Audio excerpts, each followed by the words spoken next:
Hello, everyone, and welcome to Politics and Prose Bookstore. My name is Miles, and I'm a bookseller here at PMP, where we now host in person and virtual events, along with partnered and supported events, trips, and classes. For a full list of everything confirmed, please go to our website, politics-prose.com.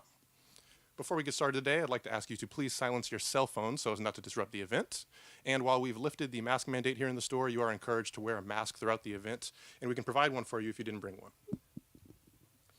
When we get to the time for opening the floor to your questions, we've placed a standing microphone at the end of the aisle to your right.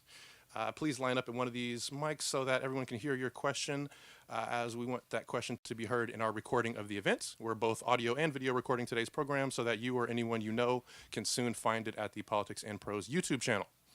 Following the Q&A, we'll have a signing here at this table. So if you have not already purchased the book, we'll have many copies behind our registers at the front of the store. We will ask you to line up starting here at this pillar, and we will come by to ask your name for personalizations. So please have your books ready for us. And once the event is complete, we ask that you fold up your chairs and lean them against something sturdy to help us out a bit. And now I am very excited to welcome Alonzo Vereen, celebrating the release of Historically Black, American Icons Who Attended HBCUs. Alonzo Vereen is a graduate of Morehouse College and the Iowa Writers Workshop. He's taught English on the secondary and post-secondary levels for over a decade, helping seniors make the leap to college, and worked as an editorial assistant at Crown Publishing Group, and he lives right here in Washington, D.C. Vereen will be joined in conversation with Lena Barbosa, who is a graduate of North Carolina Central University, the last remaining HBCU to formally train librarians. She currently serves as the school librarian at Thurgood Marshall Academy, PCHS, in Ward 8, and also as an end-of-life doula. This event is also in partnership with the Washington Literacy Center, so I'd also like to welcome Jimmy Williams, the Washington Literacy Center's president and chief executive director, who will be delivering the opening remarks tonight. So without further ado, please join me in welcoming to Politics and Prose, Alonzo Vereen, Lena Barbosa, and Jimmy Williams.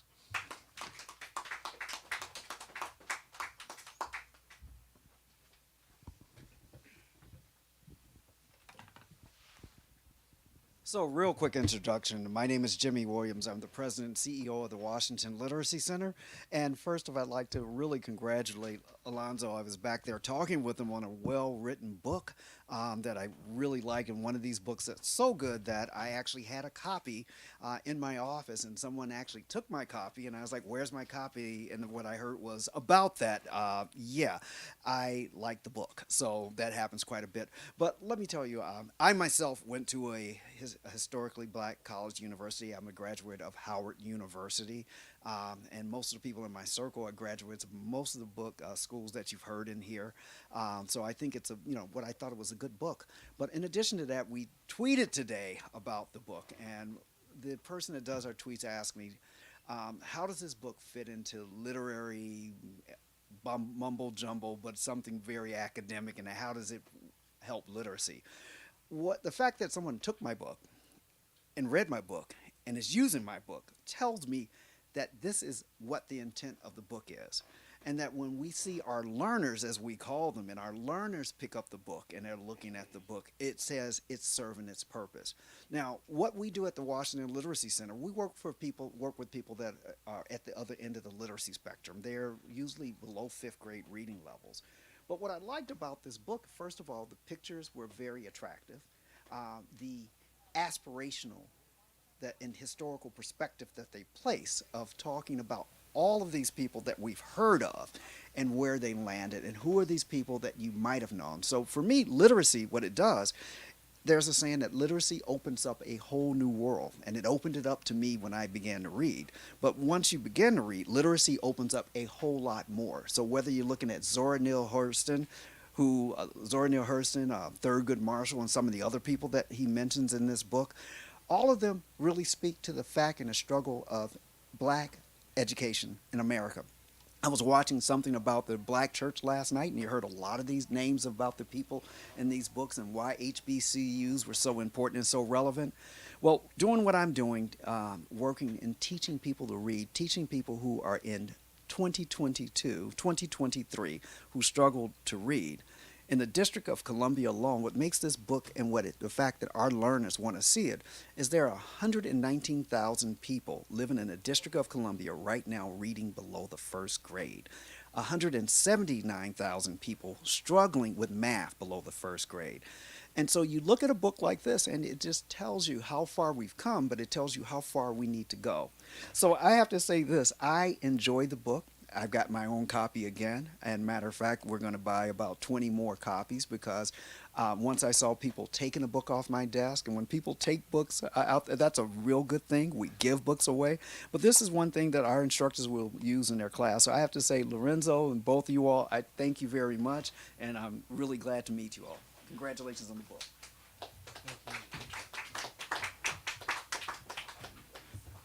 Thank you for such a wonderful and kind introduction.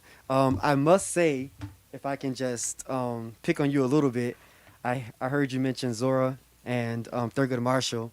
You picked out, kind of cherry picked all the HU grads, huh? But that's okay.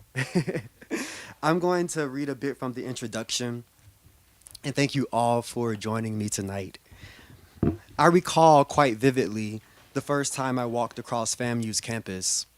I was 9 years old, so I'm certain there are things that went over my head, but the feeling in the air of community, of acceptance, has forever stayed with me. For a boy born and raised in a migrant community, what I witnessed that day expanded my definition of blackness.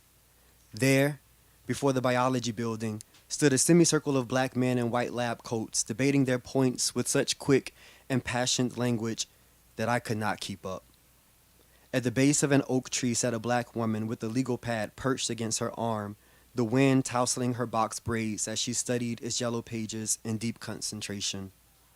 Groups of teenagers, nearly indistinguishable from the college students, were clustered throughout the yard with trumpets, clarinets, and snare drums, their basketball shorts and white t-shirts dirtied from band camp. And they were all black people.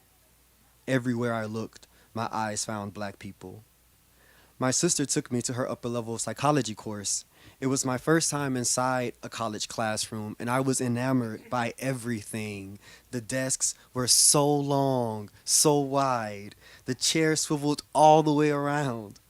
Her professor walked in. A black man with half-moon spectacles tossed his spiral notebook on the podium and launched into a conversation with his students. I'd expected a lecture. This was an actual conversation. How could a man who held all the knowledge of his discipline be genuinely interested in what his students thought of the reading? It floored me. When one of his questions stumped his students, he put the question to me. To me. I cannot for the life of me remember the question, and I can't recall my answer, but I do remember how brightly he smiled afterward. I knew then I had to attend college. By the time I was old enough to apply, I had turned all my attention to the Ivies. If Harvard did not accept me, then I'd settle for Yale. If not Yale, then God forbid I make do with Princeton. I'd been educated in predominantly black schools from pre-K to high. I wanted a different experience for college. Then the unexpected happened. During my sophomore year of high school, my mother passed away. Suddenly, everything I thought I knew about myself felt faulty and unreliable. My town was no longer comforting. It was haunting. I had to leave. College seemed the best option, so I graduated a year early. Before I began gathering application materials, my English teacher pulled me aside. Why is it always an AP English teacher? She must have sensed the confusion clouding my judgment because she told me something I have never forgotten. Go where you're wanted, not tolerated. Why was she telling me this now, I wondered. She knew of my Ivy League aspirations. Was this her way of suggesting I did not possess the intellect needed to compete at what I thought was the highest level? Was she trying to recruit me to Fisk, her alma mater? Questions raced, but in the end I couldn't muster the emotional bandwidth to entertain them. She was the smartest person I knew. I had never not followed her guidance. My people had absolutely no money. Scholarships were my best option. I applied to as many as I could to the detriment of my college applications. With time ticking, I applied to only 2 schools, Morehouse and Howard. The lopsided focus paid off. I got word that I had received the Gates Millennium Scholarship, which would provide full funding for any school in the country. All I had to do was get admitted. Then I heard word from Morehouse and Howard. I had been admitted into both. At the time, one of my closest friends was a student at Morehouse and made quite the persuasive pitch. In Atlanta, the guys fell from the sky like manna. I'm gay, so there you have it. I share the full extent of my story not because it's unique, but because it mirrors so many of the stories you'll encounter here. For centuries, educating black people was illegal in this country. Concert halls and theater programs had long become the exclusive domain of white people. Collegiate sporting events were segregated for the better part of this country's history. Yet we found a way, often by establishing our own paths for success at historically black colleges and universities. HBCUs have been both our springboards and our anchors, propelling us into this country's cultural center while grounding us in our history. Historically Black explores what it meant for some of America's most influential citizens to attend these schools.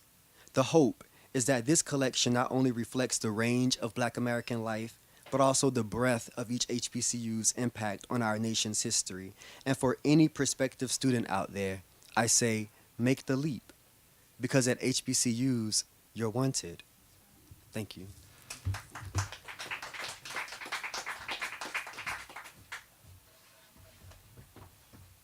Can everyone hear me? Okay, good. So, like, HBCUs are absolutely impactful, especially for like any black kid who is looking to. Oh.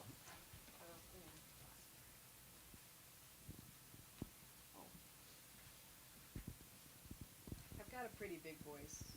There's some people watching online. Okay, thank you. Yeah, HBCUs are deeply impactful, especially for black kids who are looking to belong. I'm curious to know, like, Alonzo, when did you know that you needed to write this book?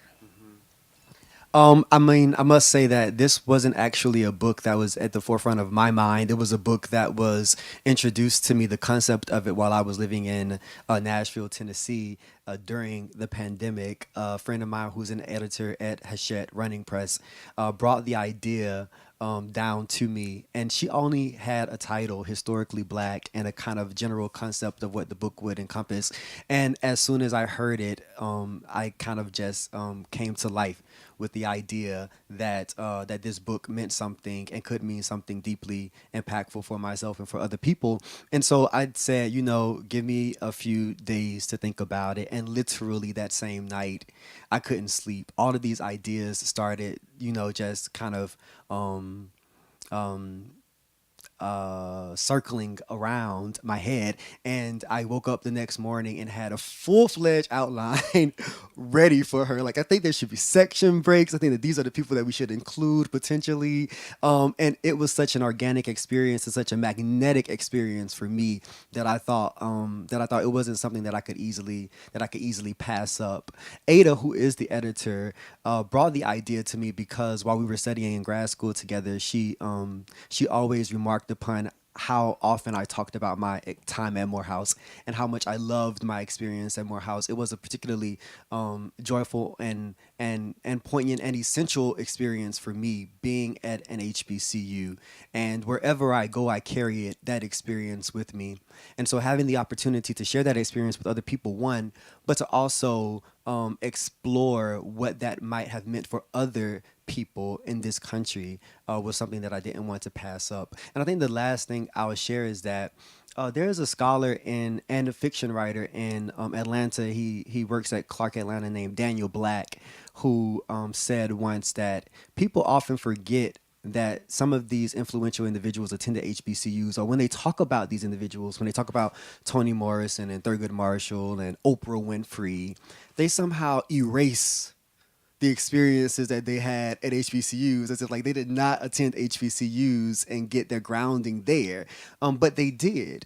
And so I thought that this was a wonderful opportunity to kind of bring that conversation to the fore and remind people that that they were trained at HBCUs. So speaking of those impactful individuals in the book.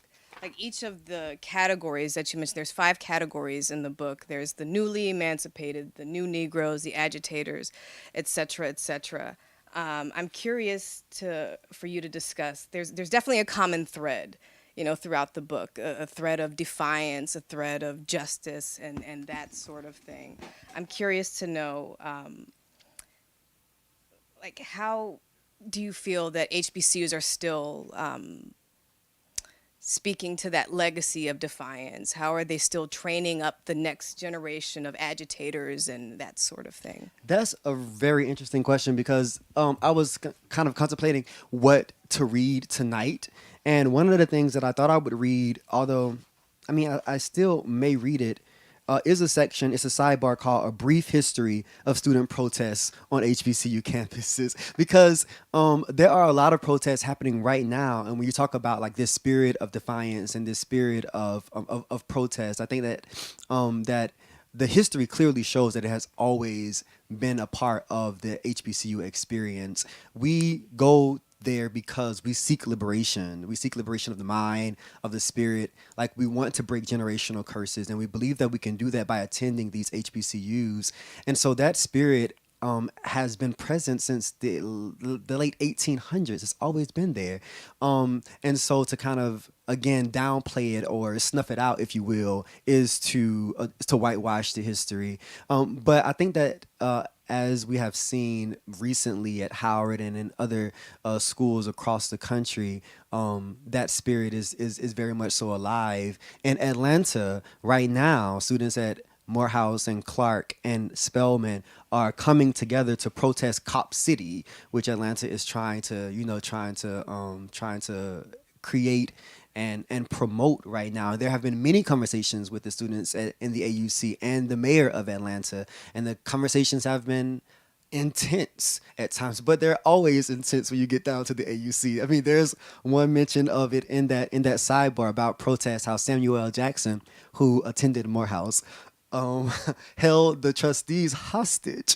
And one of the trustees was Dr. King's father. Like he literally held them hostage with other classmates because they were, the students were clamoring for more Black studies courses on campus.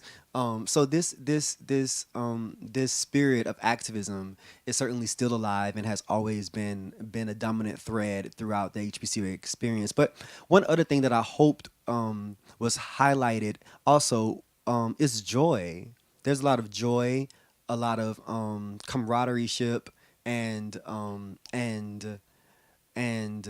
art that kind of is a through line that we can see across the entire HBCU experience, and I think that is something that's also pretty prevalent throughout each of the sections.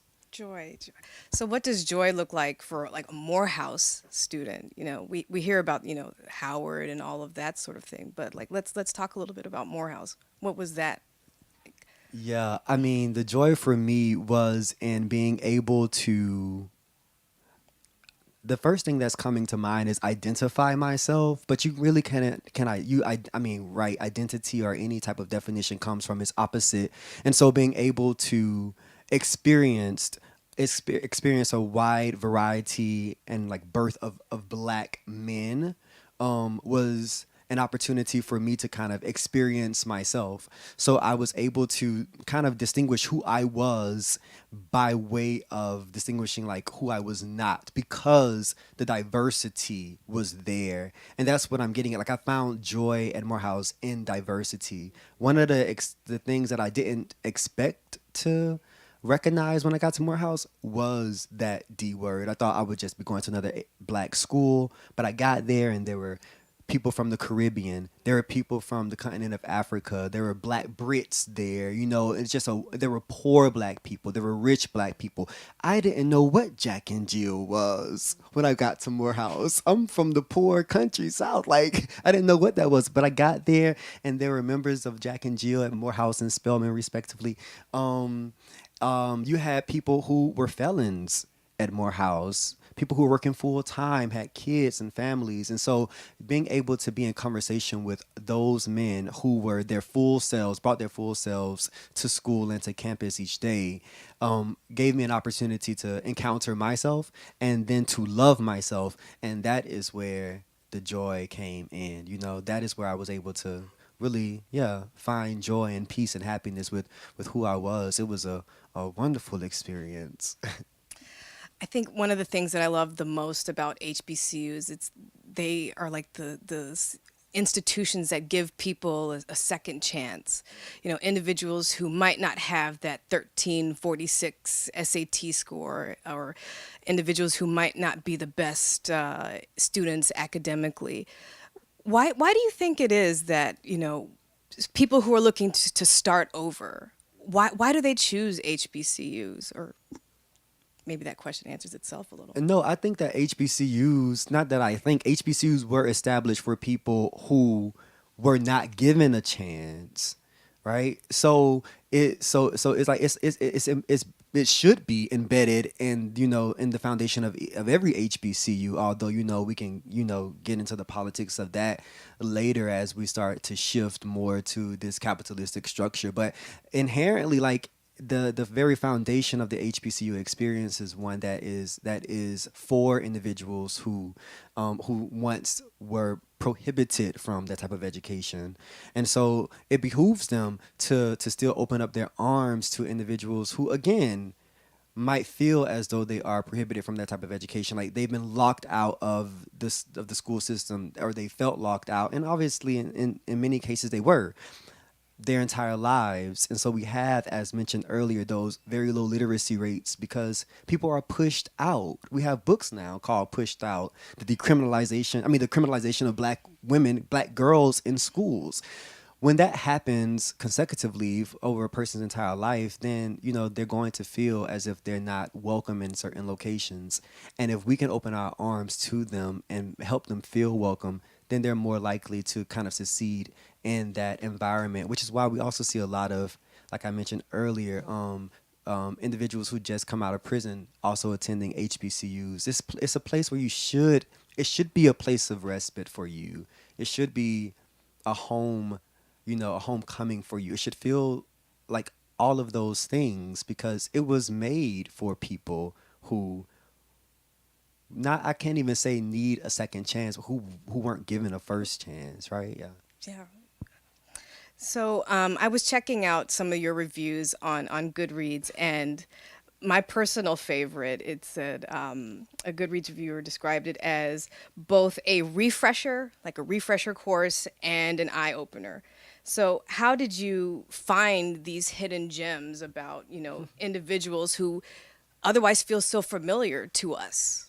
Yeah, I mean, I really like that review as well because that was the goal. You know, the goal was to kind of, I mean, it's a book that's created for individuals who attended HBCUs or people who would like to attend HBCUs. And so the idea is that they are familiar with a lot of these individuals, but I wanted to also place in bits of information that you might not know about these very famous people. And so it involved a lot of research. I read a lot of autobiographies and a lot of biographies about each of these individuals, whatever I could find, and pay particular attention to their time, to the times they spent on the college campus, because that's often a period of time that's kind of looked over when we talk about W.E.B. Du Bois, right, or Zora Neale Hurston or Langston Hughes. We don't really talk about their experiences on the college campus as young, wild people. Thurgood Marshall was a part of an organization that I like to say that took a campus organ, right? They moved the organ from the chapel into a dorm room as a prank. Like, they were wild people back then, and we forget that they were once kids, and they built really lifelong relationships during their times at these schools, and a lot of their formative thinking was shaped there as well. So I kind of wanted to focus in on that period of time. Yeah. Did he do that before? Didn't he? Didn't before he joined Alpha, or was that? Right. Right. No, I think this was it before or after? I think this was actually before he became an alpha, and also, not coincidentally, like before he got kicked out of Langston, because he also got kicked Lincoln, because he also got kicked out, but they brought him back after a period of time. It's fine. I'm always going to tease the Greeks anytime I get the chance. It's totally fine. So my kids at Thurgood Marshall, they tell me, in order for them to even consider picking up a book, it's got to jump out at them. And this book definitely does. It absolutely jumps out. The colors are beautiful, the pictures and all of that stuff. Can you talk about what you had in mind when the book was being, created? Like what was that? Yeah, well, as I was mentioned a little earlier, I have a publishing background, so I have very particular tastes. So I knew that I did not want the cover to include. A lot of these books have covers that include like the images of the individuals who are in the inside.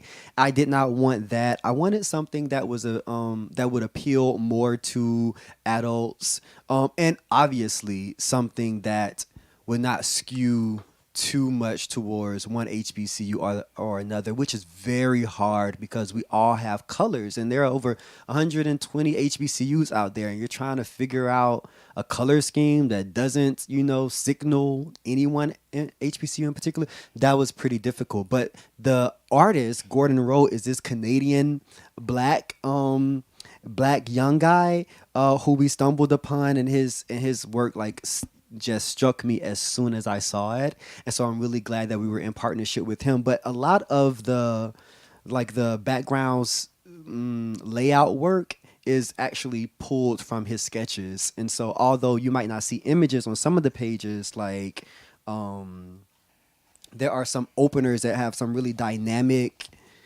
just layouts on the back. These are like sketches that are pulled from his work. And so we were able to kind of play with all of those different colors. But yeah, we were quite intentional about making sure none of the colors kind of signal certain things. There were funny moments when I think they gave for like Toni Morrison black and gold, some black and gold. I mean, some purple and gold layout, and I was like, no, that's not going to work because she was not a Q. And something similar happened with Kamala Harris, and I was like, no, we gotta go pink and green. We gotta go pink and green. So there were those funny moments, but other than that, they did a pretty good job. And I think with Ibramet's Kendi, actually, we were able to settle on green and orange, which are FAMU's colors. Yeah, and that's the school he attended. So we were pretty intentional about trying to make sure like some of the colors matched the institutions, but for the most part, it was pretty open. This is a really on time book, like with the current political atmosphere, the social atmosphere. But what was the atmosphere in your own life like while you were, compiling this masterpiece, in my opinion? Thank you. I mean, my atmosphere is always atmospheric. Like it's always always crazy stuff going on. But it wasn't, the easiest time for me. I was switching jobs. I just had a lot of personal stuff going on. I was switching jobs. I was teaching at a high school at the time, and then I left the classroom to join the publishing industry. And so I was always working two jobs, my day job and then this job, which is not really a night job because I get up early in the morning to write. So I would get up very early, try to put some pages down for Historically Black or read some pages for some research and create some drafts that I could send off to the editor. And so while there was a lot of stuff going on the outside, outside of this book, it certainly served as a partner for me for most of the process. And it took about 1.5 years to write. And so it was a pretty good and constant companion because I had a deadline that I did not meet. But but it certainly was a great companion for that time.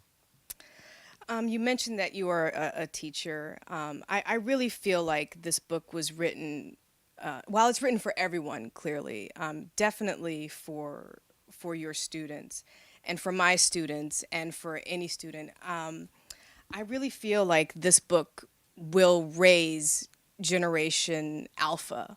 I really do. How does it feel like knowing that this will be the canon that raises them, in my opinion? Like, do you feel like a sense of responsibility around that? Or how I does mean, that? first, I think that that's very kind of you, very kind.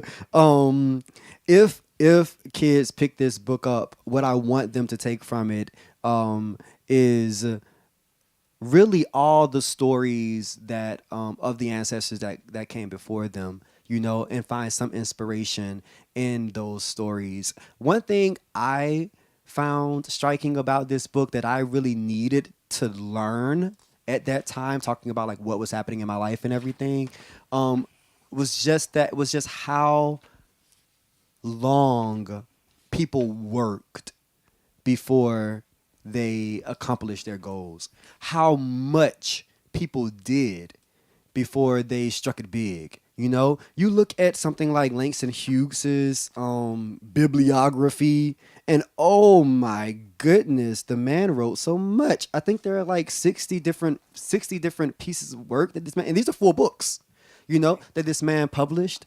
And you look at that, and you look at other people, and I was constantly reminded of of how important it is to stay true to your work, even when it isn't being praised, or even when it isn't being acknowledged or recognized. You don't have the spotlight on you.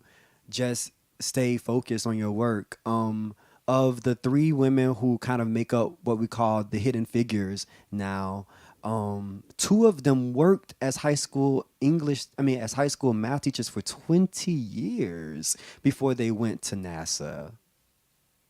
That was Dorothy Vaughan, I think. Dorothy Vaughan and Catherine Johnson Yeah. for 20 years before they left the classroom.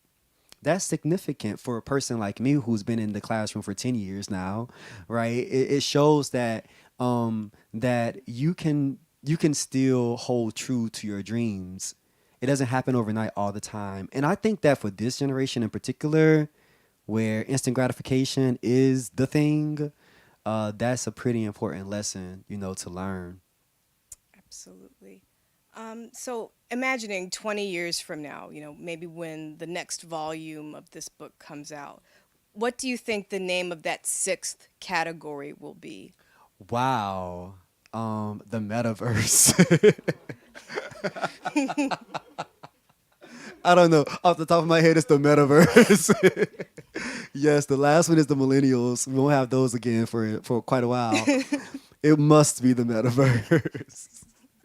Yeah. Are we ready to open it up for questions? We have a couple folks in the audience. Does anyone have any questions? Oh, sure. 1 and 2. Oh, yeah, go ahead. Sorry. I just wanted to commend you because I don't think our HBCUs, particularly, this is the first time I've seen it put that way. And I know all of my friends, I'm from California, all of my friends, we forced our kids to go to HBCUs because in California there are no HBCUs and there is no accident. And I would just thank you for that. The research that we did, it was like 7 out of 10 black women who went on to get their terminal degrees went to HBCU. And I'm 4th generation physician from Meharry, and that's because my parents forced us to go there, and we didn't have all of the supplies that a Harvard did. But every one of us ended up at some point in specialties they didn't expect. So your book adds to that. So thank you. Thank That's you. not a question, but No, thank you. thank you. So when you do the mega, put that in there because I was sent to Meharry to find a doctor and ended up becoming a doctor. Absolutely. I must say, Marry a doctor. I must say, as a side note, that I started this book in Nashville, Tennessee. I heard So you say Nashville, yeah, so so it's there we in go. Nashville. Yeah. I think, yes. Where publishing company are you at now? This is Hachette. It's an imprint with Hachette called Running Press. And it's in Hachette is based in Boston, but most of their offices are in New York. Mm-hmm. Well, I'm asking because, this past I guess it was this past summer, there was a conference at Howard, and many of the few black publishers, like Black Classic, Paul Coates, and Third World Press, I mean, there was a long discussion about how there used to be many more black publishers, and there are not many at all, and trying to encourage the students to get involved. So I'm curious, if you're engaged in that dialogue about increasing, particularly at HBCUs, because Howard used to have a printing, used to have printing and publishing, and it no longer does. Which don't even get me started on that. Which it should, because many of the people on stage went to Howard or were at Howard at some point. So, I throw that out there. If you haven't already thought about it, that is something important to think about. To be a part of, that movement to get more students, particularly through the HBCUs, and to get HBCUs to have departments about, to develop young minds to do publishing. We can publish our own books. Absolutely, I think that is a very important conversation and something that we should bear in mind. Cynically, I must say that a lot of HBCUs that I know are at this point just transitioning towards what a lot of other bigger schools are kind of transitioning towards, which is kind of like this move out away from liberal arts and more towards STEM and business, and so as a result, what we see is like a shrinking in our liberal arts departments, and so trying to get more support for magazines or journals or any form of publication has been pretty difficult at HBCUs. When I was at Morehouse myself, I self-published 2 magazines, one for the college proper, and one for myself because our journal at the time was defunct. Right, so it's certainly something that is being experienced kind of across the board, and then in terms of publishing in general, yeah, the number of black publishers has dwindled significantly, as you've already mentioned, and the type of support that black editors are getting on the in a part of the Big Five, publishing houses has picked up significantly as a result of the most recent protests. But to be cynical again, we saw this happen in the 60s, so there are always, it seems, in America, these waves that occur. And the hope this time in the publishing industry is that this is not a wave, that this is something that that is established and that there's just a continuous uptick. But I can say that a lot of the publishing houses are being more vigilant and particular about their kind of how they engage with and hire and promote and support marginalized communities. And one of the best ones I think doing in the game right now is One World, which published the 1619 Project, as well as many other books led by a black man, Chris Jackson. And I think he has like 3 associate editors working under him or something like that, and they're all women of color as well. And so, again, that's one small, not small, but just one example, perhaps an outlier. We definitely need more, and we desperately need more independent black publishers. So I'm with you with that. Hi, Alonzo. Hello. I have a couple of questions, but I'll start with the first one. Can you say it in the mic for I think the internet I or thought I was something? using my The TV. metaverse. The metaverse. Carla, are you here? Okay, I'm here. Hi, Alonzo. My first question to you is what? So this was a robust project, and it was an important project, and I'm proud of you for putting it together, which is why I come out in support every time I hear of you being in spaces talking about the book. But I'm curious, from your lens, what's missing, right? Like, what do you wish you had more pages to include about either the persons who were featured in the book or the overall theme of the book itself? Yeah. I think that a sore spot for me, honestly, is just more primary sources and primary information.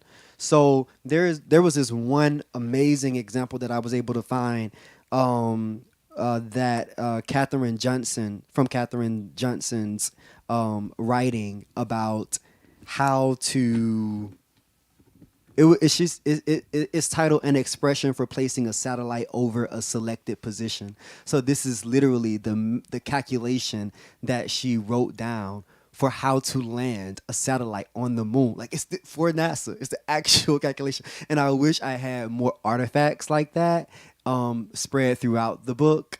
Like if I were to have notes from Marshall's law courses or something like that, or I don't know, some type of score that Leontine Price had written on that had her marginalia or something, like how she was going to hit that note when she needed to breathe. I would love to have included those things as well. But like I said, I started this project during the dark times of quarantine and trying to get to archives was just not an option. But that would have been something that I would have liked to see more of. Yeah. Does anyone else have any questions? No? I have one more. Yes. Did you, in the research you've done with so many of the people in the book, and it is a beautiful book, is there something, this might be putting you on the spot, but is there something that you, I heard mention of the common thread. Is there something that you, or some things that you read about that might be helpful to HBCUs nationwide moving forward? Because many HBCUs are in trouble now. Yeah, I think that the biggest thing for me is it's a part of the introduction, and it's something that I don't know if I really stress as much in the biographies, but this book is composed of individuals who attended HBCUs, and we were very careful with that word because all of them did not graduate. And I think what HBCUs need to hear right now is that, like, when they look through this book, identify the people who did not graduate, because most of them didn't, not because they didn't have the skills. Obviously, they had the skills. You talk about Ta-Nehisi Coates. I'm talking about Erica Baidu and Zora Neale Hurston. Obviously, they had the skills. They didn't have the money. And I think that that is what we really need to kind of have a conversation around.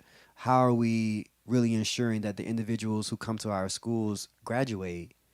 You know, that they have the degrees that they need and that they don't come out with a massive amount of debt, because they have things to share with the world, but they have to be in a position where they have enough like mental and psychic energy to share in order to share.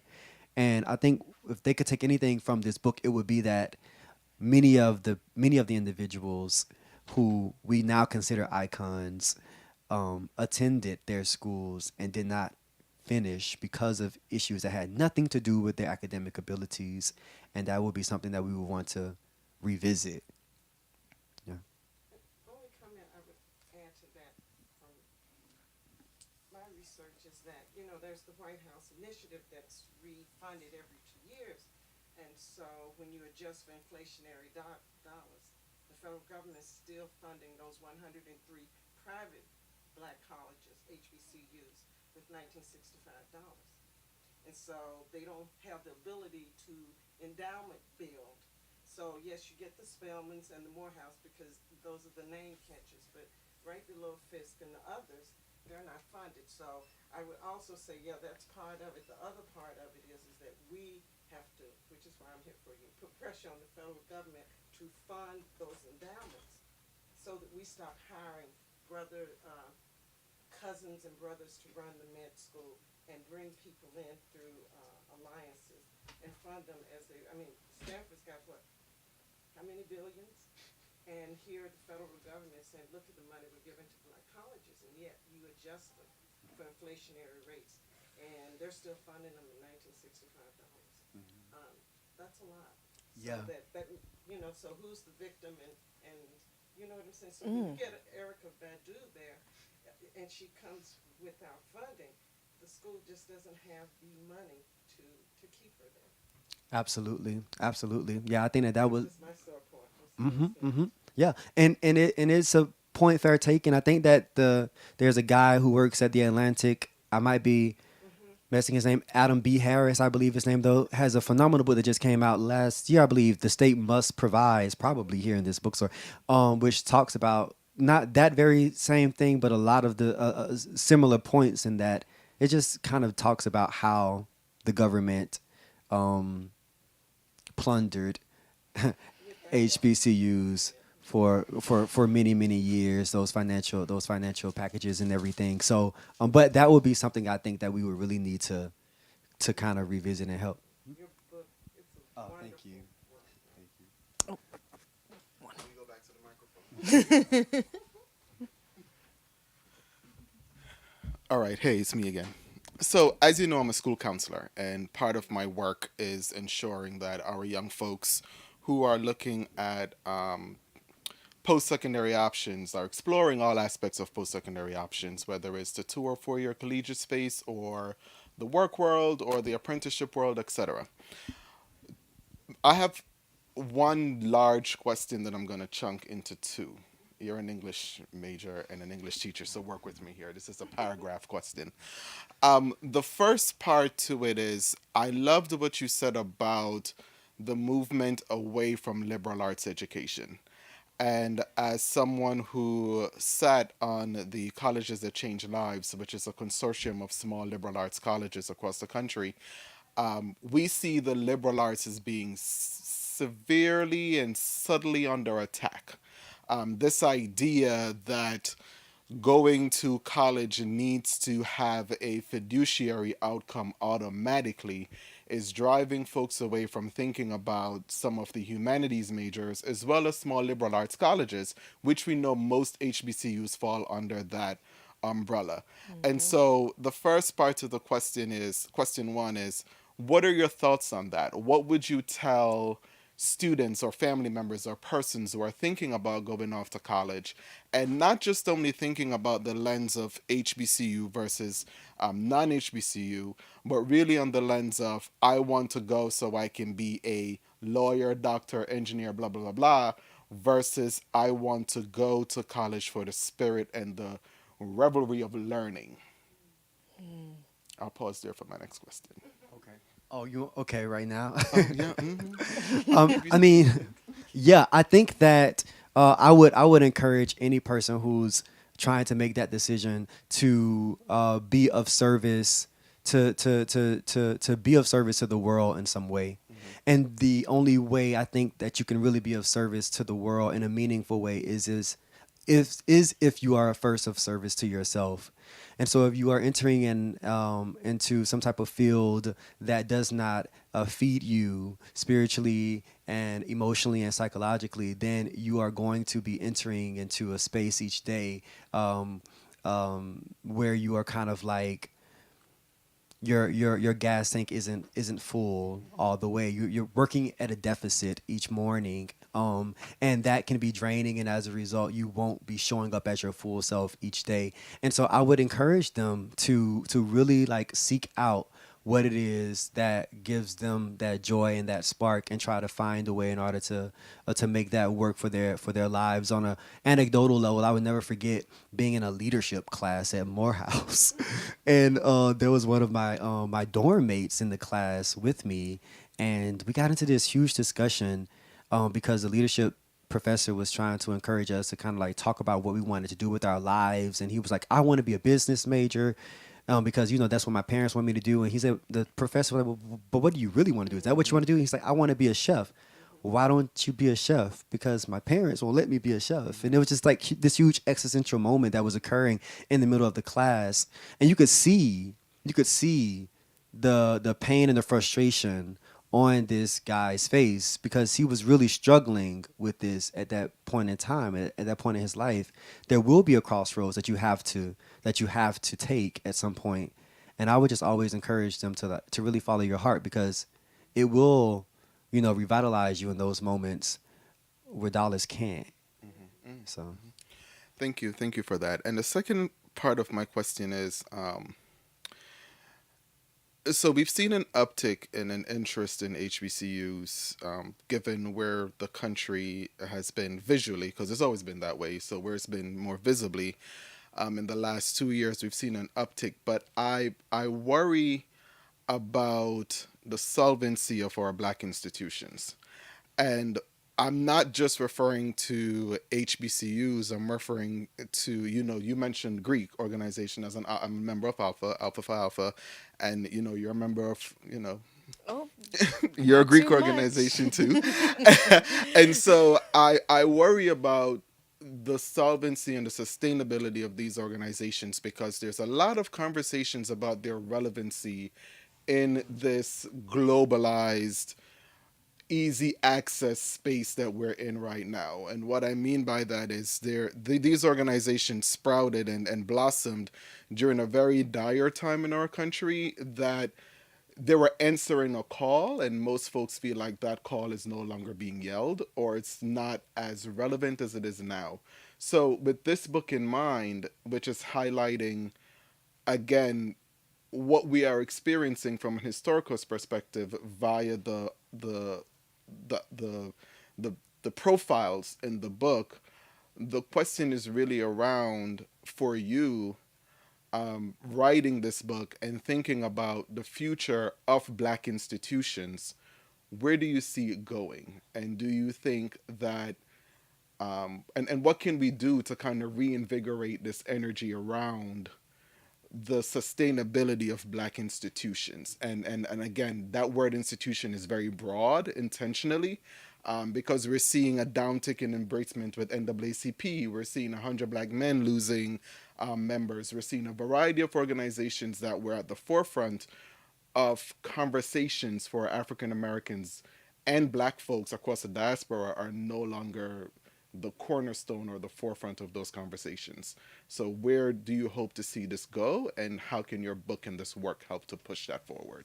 one thing that I think that I learned while researching for this book is just how a lot of these organizations sprout up at very particular times in American history. And so a lot of the Greek organizations sprouted up at the beginning of the 20th century, when lynching was at its at its height. And then one of the last Greek organizations was formed in the 60s, and we know what was happening during that time. I think that like I said earlier, there are these waves in American history where we have tragic things happening, and the visibility or the articulation of these tragic things happening in the Black community is kind of like heightened at certain times. And when that occurs, we see this uptick in engagement, and also in the creation of institutions, as you mentioned. And so I think, but as well, there are new institutions, like I said, that are being created during those times. And so I think that what we'll see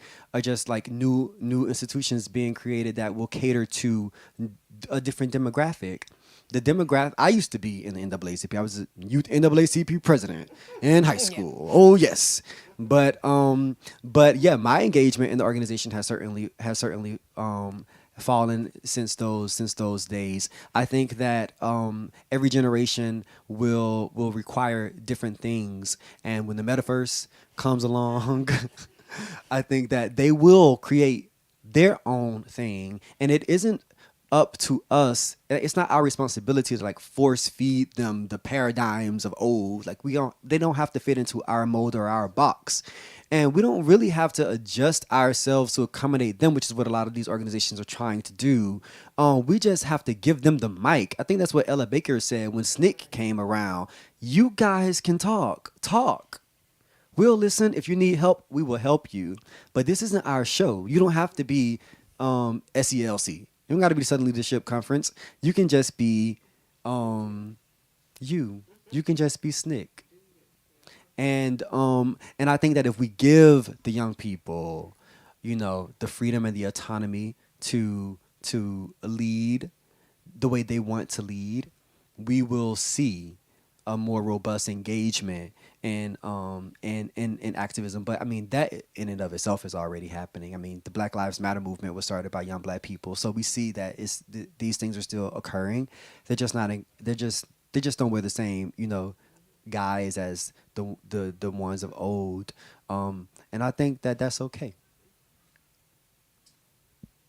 Speaking of SCLC, today is the 66th anniversary of the birth of SCLC. Thank you. That's amazing. We have a question here.